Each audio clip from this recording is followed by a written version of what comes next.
Oke guys, welcome back to Daily Charting with Toshi, di mana kita akan daily chart your favorite cryptocurrencies. Oke, dalam 24 jam terakhir, cryptocurrency market kembali lagi meningkat sebesar 2,78%. Dan sekarang crypto market cap-nya kembali ke 1,12 triliun US dollars. Dan kita bisa lihat untuk Bitcoin ada peningkatan sebesar 3,06% dalam 24 jam terakhir. Dan sekarang ada di angka 24.597 alias sudah mendekati lagi ke MA50 di weekly ya. Lalu selanjutnya untuk Ethereum, dia meningkat sebesar 2,10% dan sekarang ada di angka 1.698. Untuk BNB dia ada peningkatan sebesar 1,88%. Lalu untuk XRP ada peningkatan sebesar 1,13% dalam 24 jam terakhir dan sekarang ada di angka 39 sen. Cardano ada peningkatan sebesar 1,58% dalam 24 jam terakhir dan sekarang ada di angka 40 sen. Untuk Polygon Matic dia meningkat sebesar 8,39% dalam 24 jam terakhir dan sekarang ada di angka $1.55. Untuk Dogecoin dia meningkat sebesar 1,91% di angka 8 sen. Jadi overall kita bisa lihat pada hari ini peningkatannya cukup signifikan dan kecenderungannya Bitcoin dominance meningkat ya. Paling mungkin sedikit anomali itu kalau against Matic aja ya. Ini Matic lagi luar biasa peningkatannya dan lanjut membuat higher high. Tapi selain dari itu cenderung lebih kecil peningkatan dibandingkan dengan Bitcoin ya. Nah, selanjutnya kita akan bahas mengenai economic calendar. Dan kalau kita lihat pada hari ini nggak ada yang terlalu penting sebenarnya ya. Kemarin juga nggak. Jadi bisa dibilang pada hari ini lebih cenderung karena demand Bitcoin saja yang meningkat. Karena kalau kita lihat di sini indeks dolar masih di 103,83. Jadi malah ada peningkatan dalam 24 jam terakhir. Tapi Bitcoin meningkat, maka masuknya crypto market cenderung ikutan ketarik juga seperti itu ya. Nah, selanjutnya sebelum kita masuk ke chartingnya ya dan membahas mengenai satu potensi untuk TP, kita akan masuk dulu ke analisa di sini ya. Nah, untuk analisa ini kita ngomongin mengenai skenario 2015 dengan skenario 2019 ya. Nah, kalau ada yang nanya, "Bang, kok bisa sih dibikin kayak gini? Gimana caranya?" Gampang banget sebenarnya ya. Kalau lo pakai trading view, ya enak lah, cenderung lo bisa apain aja ya. Biar gampang kita pindah ke indeks dolar lah ya. Nah, gimana sih Bang biar bisa kayak keluar gini nih ya, yang biru sama merah seperti ini? Gampang banget. Ada satu tool di sini, ini namanya ya, bars pattern. Lo tinggal klik di sini, tarik, nah dia akan langsung keluar seperti ini ya. Jadi cara pemakaian seperti itu. Makanya kita bisa tahu ini tuh pergerakan seperti di time frame berapa atau mungkin lebih tepatnya di sini tahun berapa ya. Kalau kita lihat di sini ya, di 2019 ini adalah skenario di mana terjadi COVID crash di sini ya. COVID crash di 2020 dan peningkatannya cukup signifikan. Kalau menurut gua kemungkinannya lebih mendekati ke skenario 2015.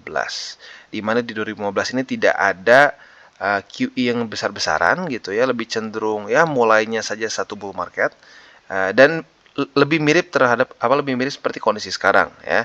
Bahkan kondisi sekarang cenderung lebih sedikit bearish. Di mana kita tahu the Fed masih cenderung dia dovish-nya itu masih belum terlalu benar-benar menunjukkan dia dovish gitu. Karena dia takut inflasi masih cukup tinggi sekarang dan faktanya memang masih lumayan tinggi, 6,4% CPI-nya ya. Jadi kalau sampai mau mengemulate di siklus-siklus sebelumnya, kemungkinan besar lebih mendekati ke 2015 di sini. Karena di 2019, 2020 kita tahu itu di situ ada quantitative easing dan juga ada COVID crash di sini. Dan ini semua terbantu lagi-lagi karena adanya liquidity yang banyak dipump oleh the Feds. For now at least ya, the Feds masih sifatnya belum sama seperti di 2019, di mana mereka ingin mencoba untuk meningkatkan lagi market. Ya, jadi cukup berbeda lah seperti itu. Jadi overall seperti itu ya untuk skenarionya. Lagi-lagi kalau gue pribadi, gue ulangin, gue lebih cenderung condong ke 2015 karena lagi-lagi kita lack in liquidity for now ya. Ya tapi nggak tahu, mungkin ke depannya ya kalau sudah mulai si CPI turun sampai ke 2% dan mungkin turun bisa lebih cepat daripada perkiraan kita, mungkin akan bisa lebih cepat juga peningkatannya seperti 2019. Tapi for now kecenderungannya seperti 2015. Oke, nah sekarang kita akan bahas mengenai Bitcoin yang sekarang sudah dalam keadaan yang dalam tanda kutip bikin deg-degan. Karena kenapa? Kita bisa lihat di sini dia lagi-lagi sudah sangat dekat dengan MA50 di weekly ya. Dan kita tahu MA50 di weekly ini sesuai dengan pembahasan kita beberapa minggu lalu ya, adalah salah satu target TP kita. Jadi buat lu yang tertarik untuk TP Bitcoin ya, mungkin bisa pertimbangkan TP di MA50. Ya nggak usah gede-gede, ya nggak usah gede-gede. Ya mungkin bisa 5% atau bahkan mau cuma 2,5% juga boleh ya. Karena probability dia untuk koreksi setelah ini cukup besar. Kenapa seperti itu? Kita lihat statistiknya dari sebelum-sebelumnya.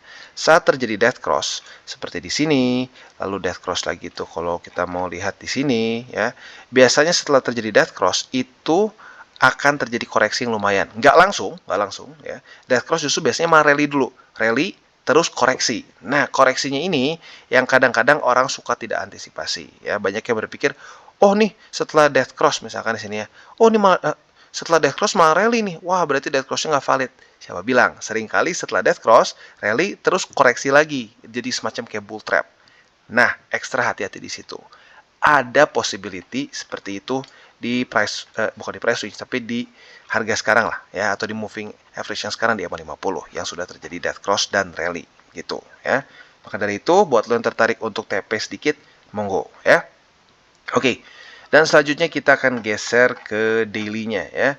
Untuk daily-nya dan ke charting biasa kita, PR-nya for now ya, untuk bisa mempertahankan ini dia ya, struktur dia adalah PR-nya kalau menurut gue sih ya, for now di daily yang penting adalah di 23.763. Kalau itu dia bisa pertahankan ya, itu udah bagus ya.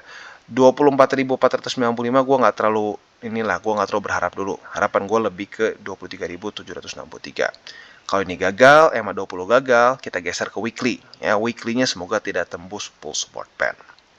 Jadi kurang lebih seperti itu untuk Bitcoin. Dan selanjutnya kita akan bahas mengenai indeks dolar. Nah, untuk indeks dolar kita bisa lihat pada hari ini mulai terjadi sedikit koreksi, tetapi sempat ada peningkatan yang lumayan juga kemarin. Jadi bisa dibilang ini bukan karena indeks dolar yang melemah ya. Indeks dolar malah cenderung sedikit nge-spike menguat kemarin ya.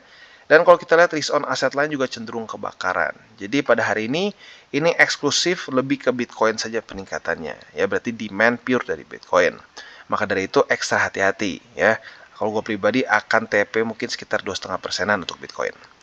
Jadi kurang lebih seperti itu untuk makronya dan selanjutnya kita akan geser ke buy limit. Tetapi sebelum kita masuk ke buy limit seperti biasa gue akan ingatkan dulu bahwa DCWT ini adalah bukanlah financial advice ya, tujuannya adalah untuk edukasi dan membiasakan para subscriber gue untuk lebih mengerti charting. Lalu bagaimana cara untuk mendukung TCI? Ada banyak caranya. Lu bisa like our video, bisa share our video, atau juga bisa menggunakan link referral kita di bawah. Dan sebelum kita lanjut, kita akan dengar dulu pesan-pesan dari sponsor kita pada hari ini. Oke, today's video is brought to you by Bybit. Dan kita bisa di sini lagi-lagi Bybit sedang ada event yang luar biasa yang bernama Meme Coin Party. Ini hanya untuk di Indonesia, Philippines, dan Thailand saja. Jadi sebelum lu beli meme coins ya, mendingan ikutan ini aja, lebih gampang dapatnya ya. Kalau kita di sini lu bisa mendapatkan 10 juta bonk, 1.150.000 Shiba Inu, 3 juta Floki, dan 5.100 Dogecoin di waktu bersamaan dengan menyelesaikan simple task ya. Yang pertama gimana caranya bang? Simple banget, lu klik daftar sekarang dan ya daftar ya. Lalu yang pertama kalian tinggal ikuti saja, yang event pertama ini sangat gampang sekali, sign up dan deposit. Kalian bisa mendapatkan 150.000 Shiba Inu dan 100 Dogecoin ya. Caranya seperti apa? Yang pertama tinggal sign up di Bybit dan complete at least KYC level 1 saja. As simple as that. Kalian bisa mendapatkan 150.000 Shiba Inu ya. Dan ini hanya untuk 200 sign up pertama. Jadi buat lu yang belum, secepat mungkin sign up ya. Lalu yang kedua, lu tinggal melakukan deposit yang lebih dari 50 USD ya. Selama 7 hari setelah lu sudah sign up ya. Jadi easy banget ya. Itu rewardnya sebesar 100 Dogecoin. Ini untuk 500 depositor pertama ya. Lalu selanjutnya event kedua, ini adalah kita tinggal trade 200 atau lebih USD dalam spot dan kita bisa menangkan lottery prize untuk memenangkan meme coins ya, atau meme coin tokens. Kita bisa di sini kita bisa mendapatkan 10 juta bonk untuk 100 pemenang. Ini nggak ada kriteria, literally nanti tinggal dibagikan saja ya. Lalu 20 pemenang akan mendapatkan 3 juta Floki ya, apabila si spot trading volume sudah mencapai lebih dari 5 juta US dollars, bukan punya lu sendiri tapi seluruh partisipan. Yang ketiga, lu bisa mendapatkan 5.000 Dogecoin untuk 5 pemenang yang hoki ya. dengan total spot trading volume sebesar 15 juta US dollars. Ya, lagi-lagi bukan cuma punya lo, tapi semua partisipan. Yang ketiga, lo bisa memenangkan juga 10 juta Shiba Inu dengan kalian mengikuti social media campaign mereka. Kalian tinggal share ya, dan nanti akan mendapatkan satu lucky draw tiket ya. Cara seperti apa? Tinggal nanti submit sharing lo ke form ini dan 20 user yang beruntung akan mendapatkan 1 juta Shiba Inu masing-masing ya. Buat lo yang tertarik, silakan bisa post lo di sini, baca semua syarat dan ketentuannya. Apabila sudah cocok, bisa ikutan ya. Dan jangan lupa untuk selalu trade di Bybit. Oke, dan sekarang kita akan masuk ke Bitcoin. Untuk Bitcoin kita bisa di sini karena reclaim di daerah 24.495 ini bisa dibilang sedikit risky ya. Jadi gue pribadi masih belum menjadikan 24.495 sebagai buy limit pertama ya. Jadi untuk buy limit masih kurang lebih seperti kemarin. Buy limit pertama spot kita di 23.763. Buy limit kedua kita bisa di MA20 yaitu di 22.997 atau kalau mau dibulatkan 23.000 juga boleh. Dan yang ketiga adalah di 22.629. Jadi itu untuk posisi spotnya. Untuk posisi long, kita bisa lihat di sini dia mulai retest pertama pada 24.495. Untuk posisi long sebenarnya lebih beresiko nggak sih dalam kondisi sekarang? Cenderung iya ya, karena kenapa? Kita sudah sangat dekat dengan angka berapa? MA50 di weekly. Sorry, bukan angka, tapi moving average di weekly ya, MA50. Which is itu salah satu resisten yang sekarang cukup menakutkan. Tetapi kalau lu pengen tetap buka, boleh. Monggo apabila terjadi retest 1, retest 2 di sini. Target TP-nya gue sarankan di 24.700-an, yaitu adalah MA50 di weekly ya. Nah, selanjutnya untuk posisi short tuh bisa pertimbangkan apabila terjadi seperti ini. Retest 1, retest 2 di sini sebagai resisten. Nah, kita bisa buka posisi short dengan target TP di 23.763. Jadi kurang lebih seperti itu untuk posisi futures dan juga spot di Bitcoin. Oke, dan sekarang kita masuk ke Ethereum. Dan untuk Ethereum kita bisa lihat dia reclaim 1660. Maka dari itu kita bisa pertimbangkan untuk buy limit spot pertama kita di 1660. Itu buy limit pertama secara spot. Untuk buy limit kedua kita secara spot bisa dipertimbangkan di 1623 atau di MA20 yang sekarang sudah sangat dekat. Jadi gue gabungin antara MA20 dengan 1623. Sementara untuk buy limit ketiga secara spot bisa pertimbangkan di 1567. Jadi kurang lebih seperti itu untuk posisi spot di Ethereum. Untuk posisi futuresnya, sekarang mungkin yang paling dekat adalah posisi long apabila terjadi retest 1, retest 2 di sini. Nah, target TP-nya di mana? Kalau gue pribadi sih yang cenderung lebih konservatif aja, mungkin bisa pertimbangkan nanti di struktur baru yang terbentuk apabila dia beneran terjadi retest dalam beberapa hari ke depan. Ya, berarti mungkin ya sekitar 1600 something lah, ya 1690-an, nyaris 1700. Jadi itu untuk posisi long. Untuk posisi shortnya kita bisa pertimbangkan apabila terjadi seperti ini ya, tembus retest 1, retest 2. Nah, kita bisa pertimbangkan untuk buka posisi short di sini di 1660 dengan target TP di 1623. Jadi kurang lebih seperti itu untuk Ethereum. Oke, dan sekarang kita geser ke Matic. Untuk Matic kita bisa lihat kemarin peningkatan cukup signifikan sebesar 11,12% dalam 24 jam terakhir ya. Dan kalau untuk posisi spotnya tentunya ada sedikit perubahan. Buy limit pertama jadi di 1 dolar lebih 35 sen. Buy limit kedua kalian bisa pertimbangkan di MA20 yaitu di 1 dolar lebih 26 sen. Dan yang terakhir buy limit ketiga kita yaitu di 1 dolar lebih 12 sen. Jadi itu untuk posisi spot di Matic. Nah, untuk posisi futuresnya kita bisa pertimbangkan sekarang adalah buka posisi short. Karena ini adalah retest kedua dari struktur 1 dolar lebih 53 sen. Ya, jadi buat kalian tertarik untuk buka posisi futures di Matic yang sekarang langsung terbuka adalah posisi short ya. Target TP-nya di mana? Target TP-nya adalah di 1 dolar lebih 35 sen ya. Jadi kurang lebih seperti itu untuk Matic secara posisi shortnya. Untuk posisi longnya otomatis tinggal kita balik saja logikanya. Apabila terjadi retest 1, retest 2 di sini kita bisa buka posisi long dengan target TP kita di 1 dolar lebih 53 sen. Jadi kurang lebih seperti itu untuk Matic. Oke, dan sekarang kita masuk ke BNB. Dan untuk BNB kita bisa lihat kemarin nggak ada perubahan signifikan ya. Ada rally tapi ya bisa dibilang nggak nembus struktur apapun, hanya retest ke EMA20. Maka dari itu buy limit masih stay the same. Buy limit pertama bisa pertimbangkan di 301,7, buy limit kedua bisa pertimbangkan di 296,8, dan buy limit ketiga bisa pertimbangkan di MA200 yang ada di angka 288 ya. Jadi itu untuk posisi spot di BNB. Untuk posisi futuresnya yang sekarang mungkin lagi di retest adalah posisi short dan harusnya sudah dapat ya buat lo yang nunggu. Karena kemarin retest pertama dan hari ini sudah terjadi retest kedua di MA20 di daily ya. Nah, target TP-nya jelas yaitu di 301,7 untuk BNB ya. Jadi overall seperti itu untuk posisi futures di BNB. Nggak terlalu ribet sih sebenarnya ya. Dan untuk posisi longnya otomatis tinggal dibalik saja ya. Apabila terjadi retest 1, retest 2 di sini, kita bisa buka posisi long. Target TP-nya bisa di MA20. Jadi kurang lebih seperti itu untuk BNB. Oke, dan sekarang kita masuk ke AVAX. Udah lama nih kita nggak update ya mengenai AVAX. Jadi untuk sekarang kita akan update buy limit dulu ya secara posisi spot. Yang pertama kita bisa lihat di sini sebenarnya masih di $18.15. Itu untuk buy limit pertama ya.